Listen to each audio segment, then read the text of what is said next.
ज्या मुली कंकण घालतात त्यांना भविष्य काळात कुठली चिंता, अडचण, अन्याय हा प्रकार होत नाही।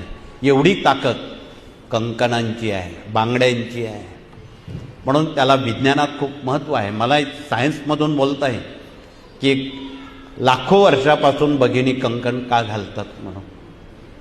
आपल्या मनगटात 3 बटणं आहेत आणि ज्यावेळी भगिनी थकतात स्वयंपाक करताना, काम करताना, त्यावेळी कंकणं मागे पुढे करतात।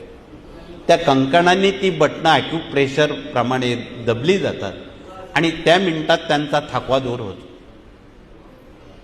आणि त्यांना निरोगी जीवन प्राप्त होतं।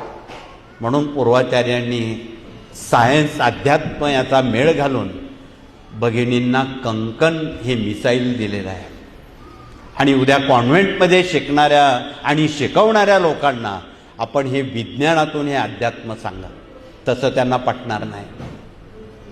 आणि आजपर्यंत जे जे अन्याय झाले असतील ते बिना कंकणाच्या माता भगिनींवर झालेले आहेत। आणि आमच्या ज्या भगिनी आहेत त्या झाशीच्या राणीप्रमाणे 9 कंकणं हातात घालतात। कोणाची हिंमत नाही वरती डोळा करण्याची।